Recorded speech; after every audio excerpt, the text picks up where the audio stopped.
challenge that every leader has, whether you're a CEO of a young startup or you're the CEO of a very large company, the singular challenge that every CEO really has to overcome is, are you growing yourself ahead of your business? The ceiling of your business is always your own growth and your readiness.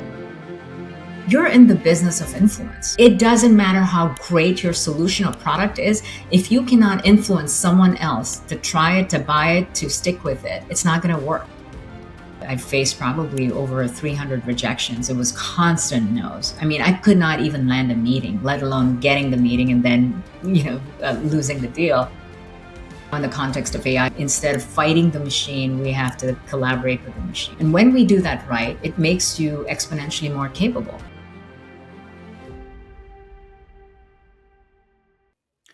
Welcome back to the CEO and the Salesman podcast. I'm really excited to have my guest today, Nikki Barua.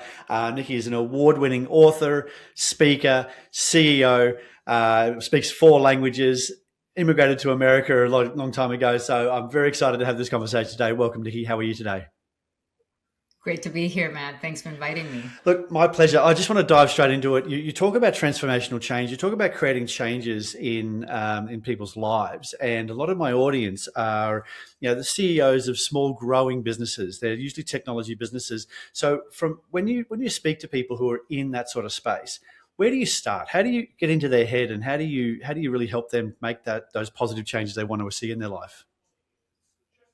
Yeah, the challenge that every leader has, whether you're a CEO of a young startup or you're the CEO of a very large company, the singular challenge that every CEO really has to overcome is, are you growing yourself ahead of your business? The ceiling of your business is always your own growth and your readiness. And unless you are ahead of where your business needs you to be, you're not going to be able to scale the business. It's not the mechanical parts. It's not the economic parts or the rational parts that you think I could just follow a textbook and implement these processes and bring in these tools or hire smart people. The ceiling on your business is you. And so keeping that in mind, of always thinking about who do you have to become to get to the next level of growth for your business, and breaking that out into very systematic step-by-step areas of growth, whether it is being able to take more risks, whether it is being able to make better quality decisions, whether it is being able to lead with greater confidence through a lot of uncertainty. Each of those things translates into some sort of competency that you have to build. But the first step is always the awareness of recognizing, are you sitting on the lid of your business, or are you actually leading it forward? I love that. I think that's a really interesting way of thinking about it. And so you've done, as I said in the intro, you've got multiple master's degrees. And so how have you taken those degrees? How have you taken that education and applied it to the real world? I know there's a lot of conversation around at the moment about how, formal education sits as not necessarily isolated, but certainly not necessarily 100% applicable. How have you taken those master's degree and applied them with your existing clients?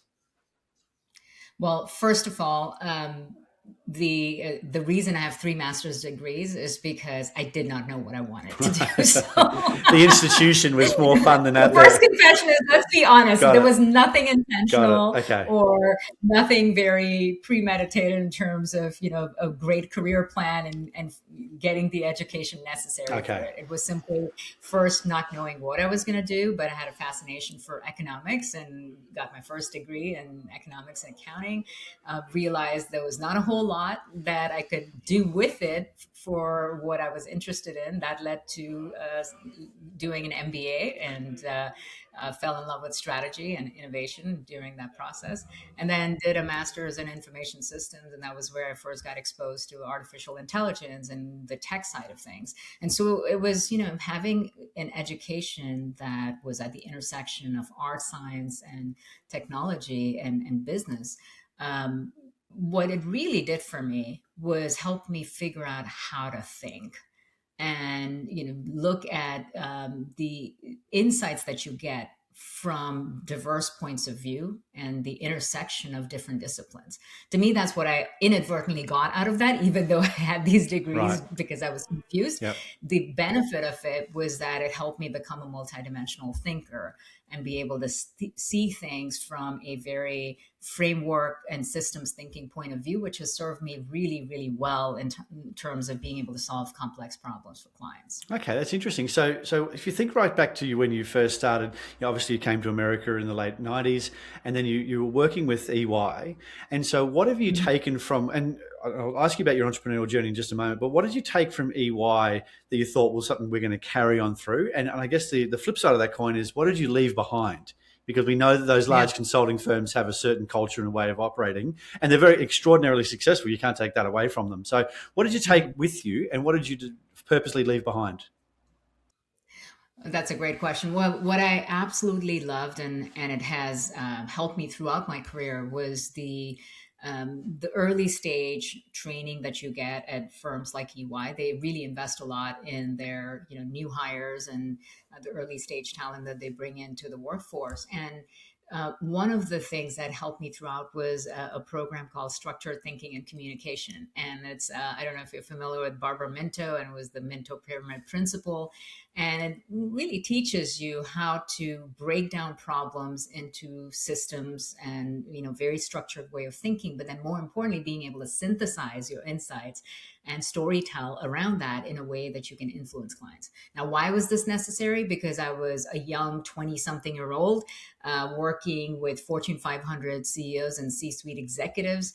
And in order to, it doesn't matter if you're smart enough to figure out the answer, you have to have influence in how that answer is received, how that recommendation gets received. So this Oh, I is a love that. very Sorry, important. can I just pick on that? I think that's so true, and so many business leaders out there who are in my audience might have missed that because you walked past it pretty quickly. Because it's so true.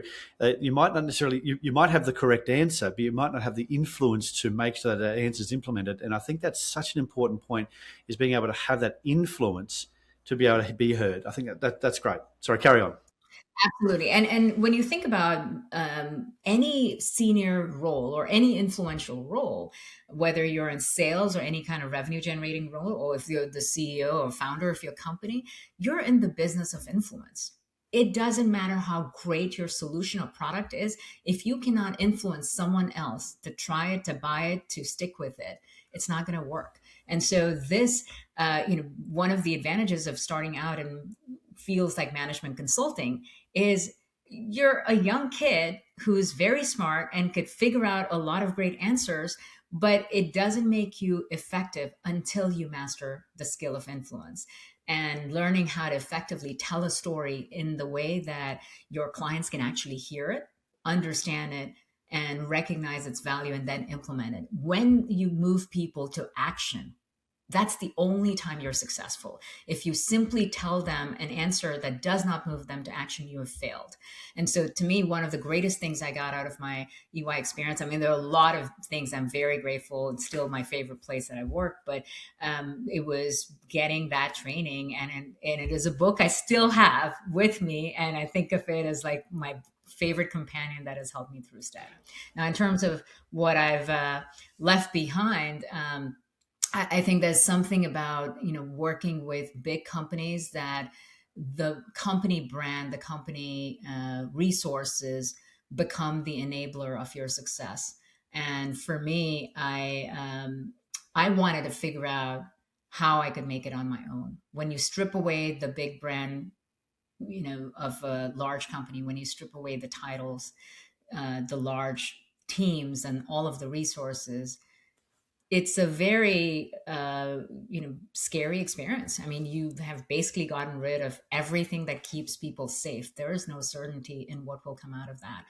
And I felt like I had to test, diving off the cliff and figuring out what comes out. And because that is the real you, because it's not what you achieve in that journey, it's who you become in that process, that you discover your strengths, you discover your zone of genius, you discover your resourcefulness and your grit and your resilience. And that's what I left behind, and what has helped me all these years. I really love that. So you've gone through, you've done multiple degrees, and now you're working in one of the largest management consulting firms. How did you decide to then become an entrepreneur? Or were there a few more steps along the path before you said, you know what, I'm going to go this myself?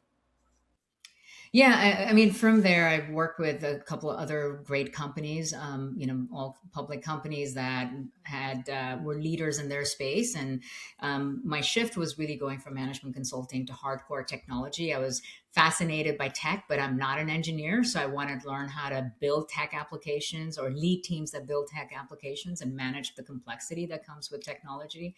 And through the 90s and the 2000s, it was a lot of large scale complex application building, which gave me a sense of what technology can really do in business, but also how important it is to, really think about the human side of what technology offers. And so it gave me this really, diverse perspective around business and tech. And then I moved into a company that focused on design and user experience. And so again, it kind of, you know, provided yet another perspective on designing great applications and products.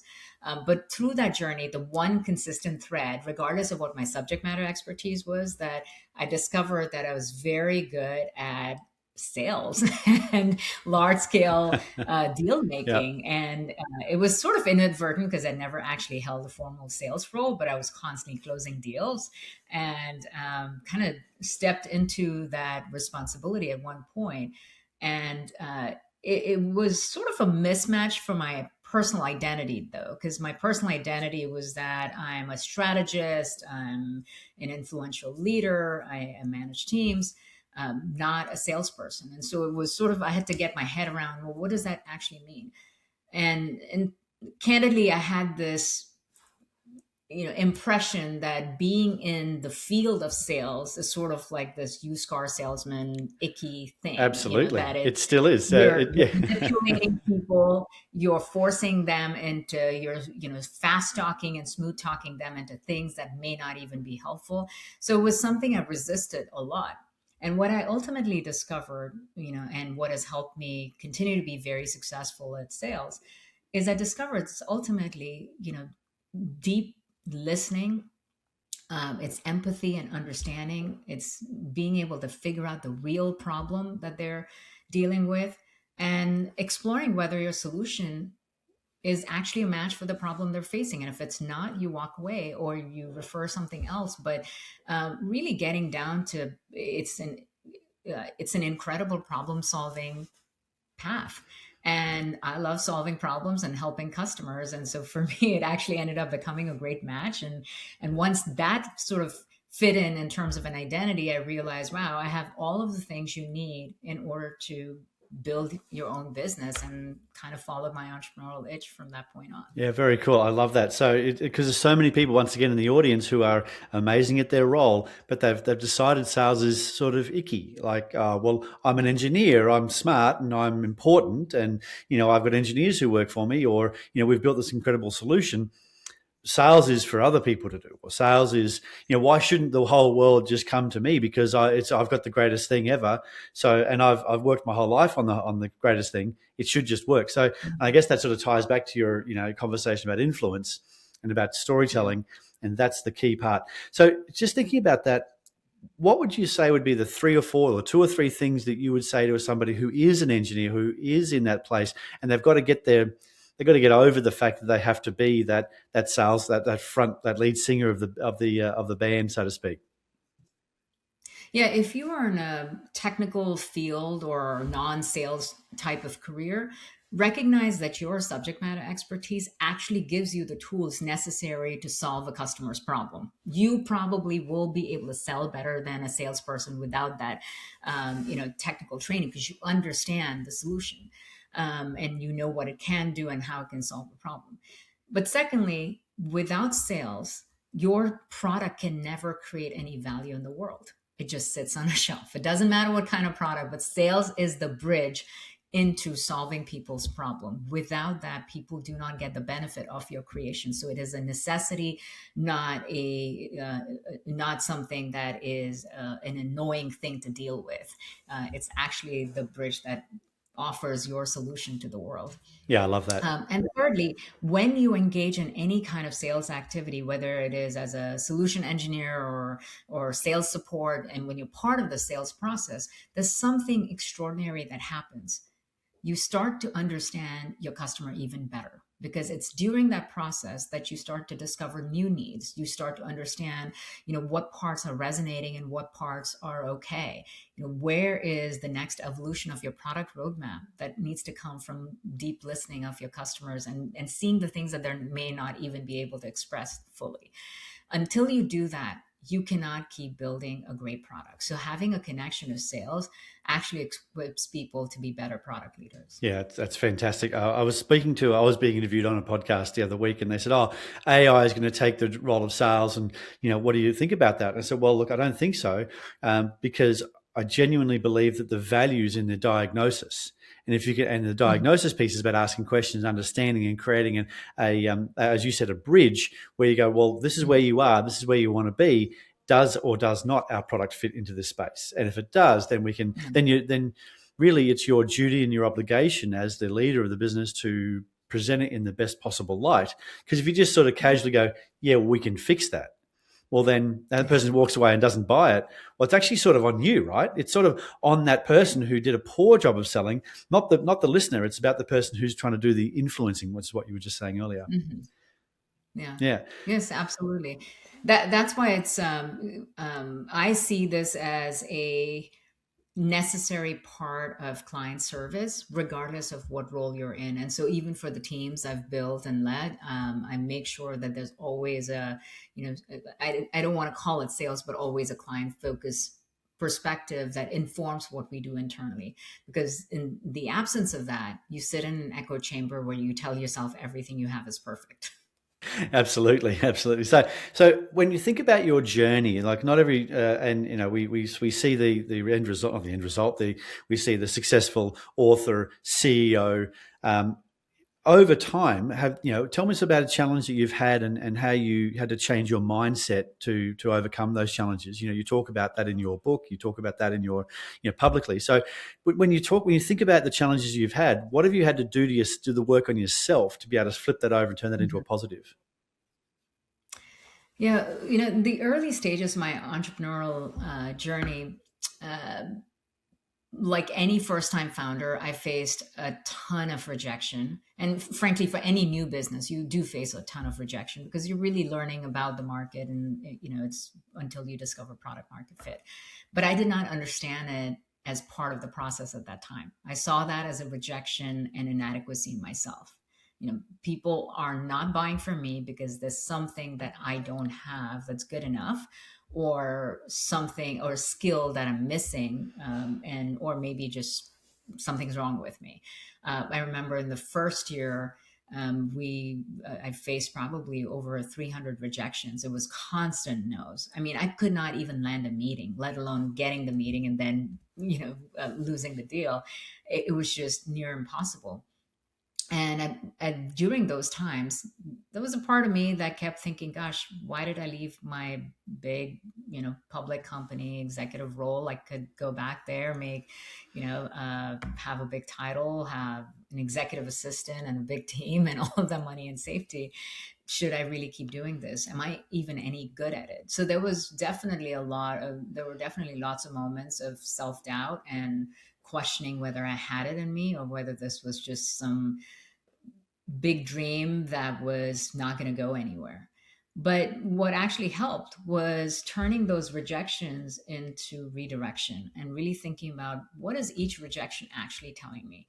Okay, well, maybe my cold outreach is pretty self-centered. It's not even asking them about them. I'm asking for a meeting because I want to sell them something, right? So you start improving everything from your email scripts to when you get them on the phone, genuine desire to understand, to like when you get the meeting, how you present yourself and how you present what value you have to offer them.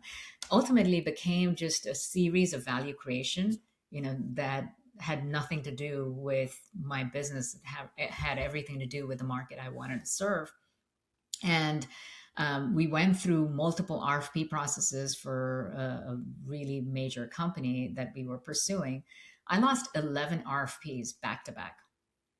11. Brutal. And each time I lost the deal, there was only one thing I asked the client for. I asked them for a feedback meeting. And they said that actually several other companies that lost those RFPs never asked for feedback. They just Really? said, okay, we It's lost the RFP and just. how many of those businesses said no, we're not going to give you a feedback meeting, or did all of them do it? No, this was the same company that I lost 11 Oh, RFPs okay, to. I was right. first Oh, with the you same right. exact company, but it You was lost different it to them. departments, and yeah, lost it to them, and I kept asking them to give me feedback, like what could we do better. But here's what happened during that process. Each time I got feedback, I got a little closer to what was right for them. Those nuances that you don't really understand just off of a paper RFP. In that conversation with the prospect, I was able to understand, what did we miss? What could we do better next time? Well, the 12th time we won a multi-million-dollar deal and never looked back. And this was all within our first year. So literally my first year of Wow. business was a pretty massive revenue. And it was all because of 300 no's, 11 RFPs lost, and it got us going in that. So the lesson learned from all of that was that, it's rejection is often redirection, and failure, the faster you learn the key insight from that and implement it quickly, because it's not just take failure as a lesson and sleep on it. How quickly are you incorporating the action into it?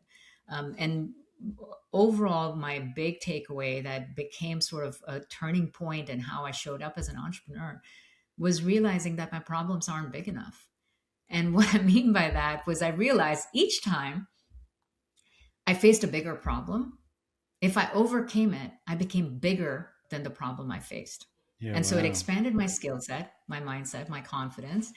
And each time you do that, you climb higher and higher peaks. Now, maybe the dips are, pretty low as well, but you keep your overall trend line is still going upwards.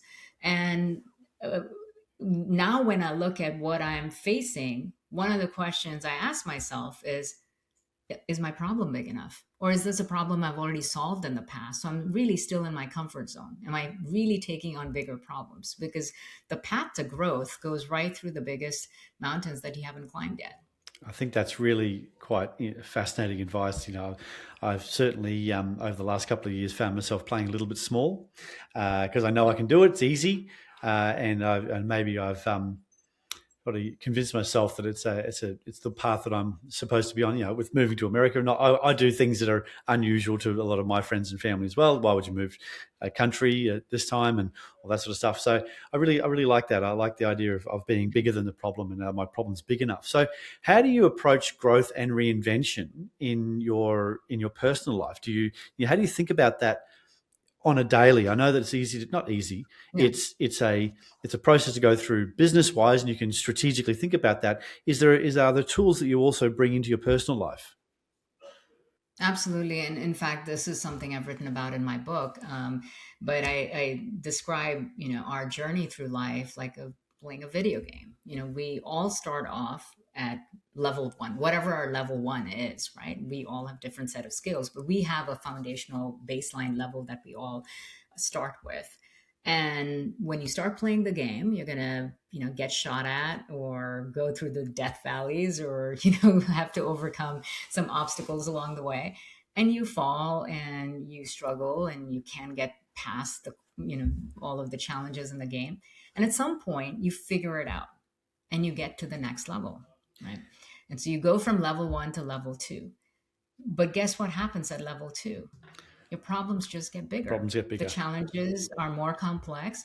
And so it requires you to have a new set of skills and new set of strategies and greater confidence to overcome the challenges at level two. And as soon as you get past level two and you get to level three, they're even bigger. So each time our problems only require us to have a better set of skills and strategies and more confidence. But the thing that we're really driving towards is that our timer has a limit on it. If we're lucky enough to live to 70, 80, 90 years, that's your timer for playing the game. Life gives us infinite levels, but a limited timer. The question is, how many levels are you gonna, transcend? How far will you go in the timer that you have? Do you want to stay stuck at level two and stay safe, knowing that you can keep playing level two games over and over and over again and win every time, but you want to stay stuck there? Or do you want to keep pushing yourself? So for me, that's the ultimate mental model that has, even in times of distress, times of struggle where it's a new kind of problem I've never dealt with, a new kind of financial risk I haven't taken, a new kind of reputational, challenge that I've never faced before. I just go back to that metaphor of the video game and think, okay, well, I can either stay stuck here or I can build whatever competencies and confidence I need to get to the next level. And it has constantly helped me, have the right attitude through every twist and turn. I found that moving to America, what the biggest thing that's come for me is the fact that there's always another level to it. There's always some more you can do. So one of my Hmm. sons is a very, very good rower. Well, now he's at club. He's doing 3 hours a day, 6 days a week, and there's always more you can do. Hmm. Yeah. One's an engineer, and there's a camp you can go at a university over summer and hang out, spend a month with other engineers doing engineering things. Like there's always another level to it, which is I'm so excited and so buoyed by the fact that there is Yeah. always something else to go for if you want it. If you want it, go for it, and then there's another bar to clear. So Yeah. But this isn't, when I share the levels, one thing that is important to, grow into is that these levels aren't just about levels of achievement. They aren't just levels of success. It's also levels of who you become as a person.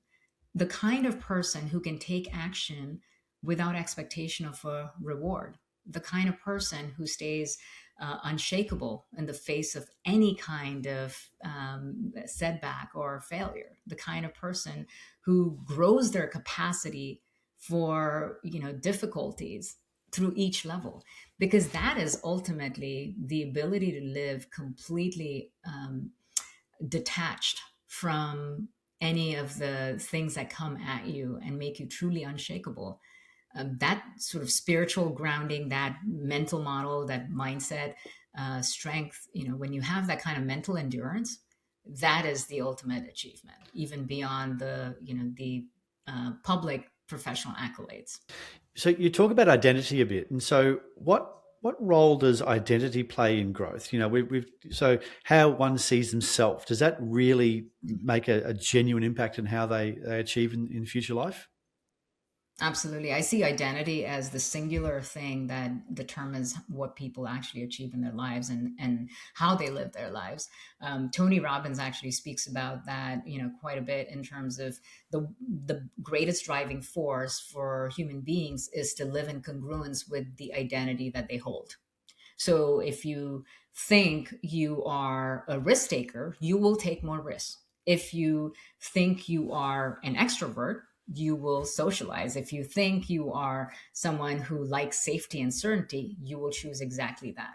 And so, and same thing in the workplace, right? If you think you are someone who's an innovator and wants to try AI and is willing to, keep learning and growing, you're going to do that. If you think you are a know-it-all who wants to just use the old playbook, you're going to stay constant with that. And the fastest way to achieve the outcome that we want is to identify exactly who we need to be in order to get that. So shift your identity, create the identity that already gets you that, and then become it. And the way you become that is to identify what are the habits, mindsets, skills that identity has. And one of the most public examples of that is, Beyonce with Sasha Fierce, right? When she was really nervous about performing on stage. Great singer, but if you're nervous about performing on stage, it gets in the way. Well, if you want to be one of the best musical artists of all time, and you want to be a celebrity, you got to conquer that. So she created this identity called Sasha Fierce, and every time she stepped on stage, she became it. Wow, I didn't know And that. Sasha Fierce was bold and, just conquered the stage and wowed her audience. And over time, she became exactly that person. And so the same thing is true if you are new as an entrepreneur, if you're new to sales, and there are lots of things that feel kind of nerve wracking and uncomfortable because it isn't you yet. You're kind of trying on this outfit and it doesn't quite fit. Well, the best way to do that is define your identity and become that. I love that. So, when you work with a lot of high achievers, you're dealing with really large organizations, what do you see are the two or three things that just genuinely separate highly talented individuals to just outstanding people who become really exceptional? What do you think those two or three things are there? Number one, curiosity. I've seen that almost like absolutely consistently across every high achieving leader, every top entrepreneur, an insatiable hunger to learn. It's not limited to just their field of expertise. It's just across the board, just absolute genuine curiosity, going in, sort of shifting from that mindset of all knowing to always learning. Hands down, if there's one quality I've seen, it's definitely that. The other is the ability to not be distracted by that curiosity and have laser sharp focus, which in some ways is antithetical, because on one hand, you could be curious about everything on the planet and learn all kinds of things, and then your effort is scattered. So the ability then get hyper focused on the one thing, keeping the main thing, and avoiding everything else, no other hobbies, interests, projects, nothing else, singularly focused on a mission. That is the other quality. And I've always found it fascinating, the ability to kind of have extreme curiosity and extreme focus at the same time. And then finally, just the work ethic. The work ethic of just being the hardest person working, always the hardest person, working person in the room, that it doesn't matter whether it's good times or bad times. There's a consistency with which that work is done. And that's actually not as common as you might imagine. The difference I've seen between the average performers and the truly high achievers is the truly high achievers, the days actually look the same. There's, it's very consistently hardworking and high work ethic. For the average performance, it's sort of a much more volatile kind of thing. There's, days of extreme intensity and then days when it's not. And those are the qualities that I've seen. And when you look at it at an organization level, the really high performing organizations actually have the same exact kind of qualities as well. Yeah, okay, that's interesting. So when you're thinking about growing those businesses and your own businesses and helping coaching people, are there any particular mental models you get people to remind themselves of, to think about? What can the listeners today take away with them? I need to remember this acronym or this particular model. How am I going to approach this particular problem? Those types of ways of thinking. Yeah, well, one of the things that is especially important now in the context of AI, because a lot of the models that existed in the past, frankly, are not quite translating as well in this new age that we're in. Yeah, right. What we have to learn is how do humans and machines collaborate so that you amplify what makes you uniquely human and use technology to amplify you instead of replace you. I think that's just the reality of where we're at. And instead of fighting the machine, we have to collaborate with the machine. And when we do that right, it makes you exponentially more capable, because what humans can do alone versus what machines can do alone, neither one can achieve what that collaboration can achieve together. And so that's important to recognize, that if that is the reality, it doesn't matter what space you're in, what your expertise is, think about how you partner. And I call it people squared, like you become, more than you are by yourself. But to do that, it does require a shift in identity and rethinking, how do you become this exponentially capable person? And the framework I use for that, I call it FLIP. It's, number one, focus. What is your zone of genius that should stay the same? And how do you shed everything else to AI or to machines or automation and what have you? Be very, very clear about that. And because that's what you want to keep honing your zone of genius and let go of everything else. Number two is leverage. Leverage is what distinguishes highly productive people from those that have average productivity. And leverage isn't just in terms of using tools or delegating to other people. Leverage also comes from figuring out how do you have the highest energy at all times. You have to think like an executive athlete, because it's not time that is limited. It's energy with which we show up every time that determines what our output and throughput is. So being able to really think about leverage in all ways, like everything that you do in your workflow, where's the point of leverage? Is it, aligning when you do your work, how you do your work with who you do your work? How do you think about leverage? Third is influence. AI has created a world where it's very hard to determine what's authentic, what's a deep fake, what's AI slop. People with greater influence are going to have much better results overall within the organizations, across the industry, in their life, you name it. So having influence is not just about having a bigger following and getting more likes on your LinkedIn post. Having influence is ultimately, what is your unique point of view? What's your unique thesis, that is built on your unique taste, the intersection of all of your experiences. And then are you expressing it in a way that it makes you trustworthy? Are you someone ultimately that people trust? Trust will be the greatest currency in this new world, because there will be so many things that erode trust, that if you can be the person who stands for something deeply authentic and earns trust and respect, you will stand out. And then finally, the P stands for performance, which is how do you continuously innovate? And I think of it as like, do it in sprints. We often do our jobs and we think about projects, like we've got to finish this project and finish this, build this product out, but we don't often think of ourselves as a product that needs continuous innovation. So if you think of yourself as, Matt, how are you upgrading your own operating system every 90 days? What's the game plan for that? If you think of 90-day release cycles for Matt, what does that look like in terms of your clear objective, in terms of your growth cycles? What's the KPI? How are you measuring that? How are you holding yourself accountable? Because if you can do that, the compounding effect of someone who is learning and growing at the speed of change versus someone who's standing still and getting left behind, you have a huge advantage in that. So that's the framework that I've personally used in terms of having, deep focus and knowing where you play, having the leverage with how you produce, having the influence to shape your environment, and then upgrading your own operating system. Which brings us to to your new business, FlipWork.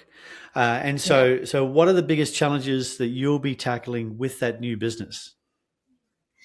So the number one challenge that we're focused on is that companies are investing in technology but leaving their people behind, and that's the exponential divide where the ROI of the AI investments is not achieved. And the real challenge is AI is still at its early stages for a lot of business leaders. They don't know how to think about it. They're getting a lot of pressure from boards to say, how are you investing in AI? How are we leveraging AI? Teams are looking for direction on what to do, but often executives are stuck not knowing what action to take. And so there's this shiny object syndrome that happens, that when they see some cool tag, they just want to buy it. What they haven't thought of is, how does it get adopted? And you've been in the tech industry, you see that just buying a license does not get you the results. It's when people actually adopt it, use it the right way, that's when you get the results. So we see this huge gap right now where there's a mismatch of the technology and its adoption.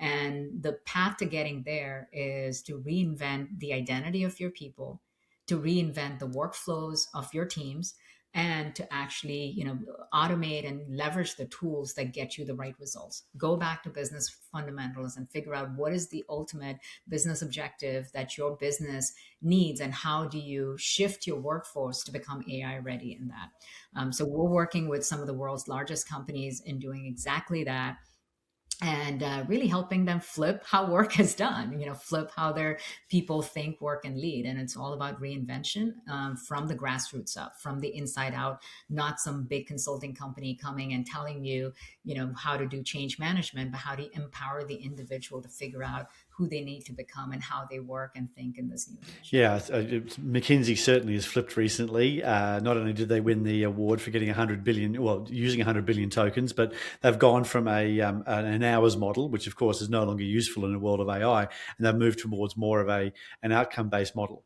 And so when you're thinking about those types of businesses and you're working with those leaders, are there frameworks and ideas that you can help them become that next version of themselves every 90 days? I really like the idea of upgrading Matt.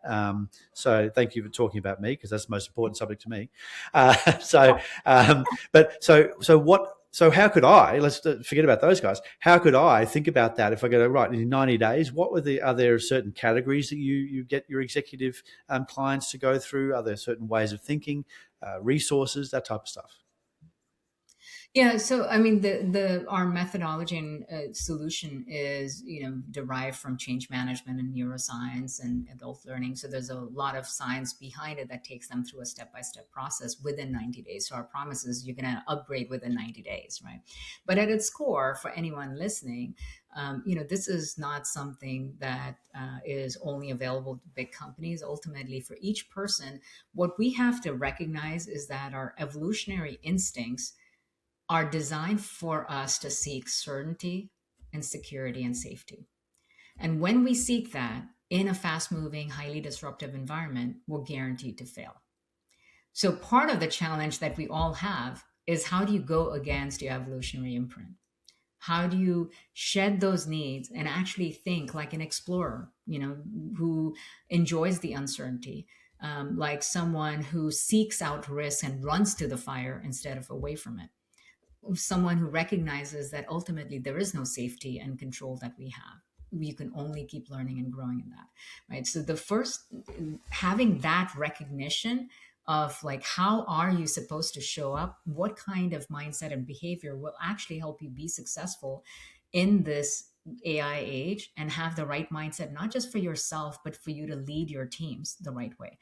And it requires a level of vulnerability that frankly a lot of executives are uncomfortable with, right? Because we're used to sort of, getting to a certain stature and level in our careers and knowing the They're supposed to answers. have all the answers. That's right. Yeah.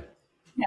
You know the answers. That's why you give direction to your team, because you have the answer, right? And that doesn't work. We have to go from, these pyramid structures where the boss at the top has all the answers, to molecular pods, Navy SEAL like pods, where everybody is discovering the answer together. Because think about the pace of change, not just now but 10 years from now. Oh, It's not humanly extraordinary. possible for us to adapt to that. And so thinking you have the answers and thinking that you can get that certainty is absolutely a recipe for failure. So being vulnerable and saying you are discovering along with people, and being in this constant learning mode and trying things out step by step, of take any solution. Even if you're a founder of a small business or a startup, look at the most important thing you want to achieve and think about, if you started from a blank canvas, how might you do it differently? What are the things that as an explorer you might look at differently? What are the things that you can try out in short sprints that give you insights into what's working and what's not? And actually, it's ultimately what you're trying to do is get more reps, because our skill level improves with reps. And part of this being an explorer is also get more reps as an explorer. Man, I really love that. That's I'm very excited to this conversation. I'm enjoying. So, if you think about your legacy, I'm as I've got two teenage boys, and I'm trying to think about what that legacy is. So, what do you want your legacy to be? I know that might be many, many years into the future, but when you're working with executives on a daily basis, you're leaving those breadcrumbs behind of your legacy. So, what do you want to be known for when you do decide to retire?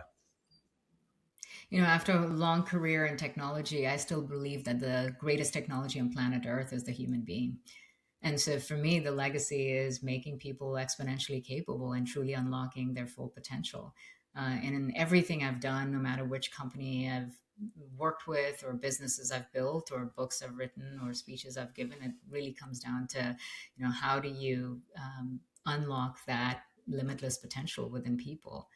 Because so much of it is shrouded in the things that we fear and the things that we don't want to face, and the skill that we haven't built, and being able to shed those layers and reveal the beauty within is the thing that I've obsessively loved all along. That's fantastic. Thank you so much. Look, I think that's a wonderful place to finish up there, Nikki. I really enjoyed our conversation today. I could talk for hours, but I know you've got to run. Is there anything you'd like to leave the listeners with? A call to action, what you're working on? I know that your new business starting in Yeah. 2026. So how can we find out more?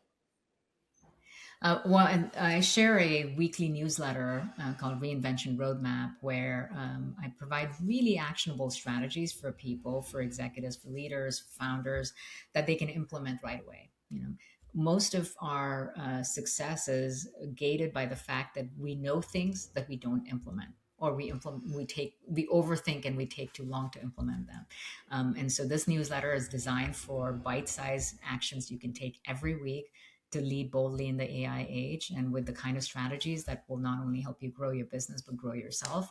And invite people to subscribe to that newsletter and actually, become that exponential human. That's amazing, Nikki. Thanks so much for your time. I'll make sure those links are in the show notes below. I'm pointing down because I hope, underneath the video. Thank you so much for taking the time today. Really appreciate it, and all the best for 2026. Thanks for having me, Matt. My pleasure. Bye for now.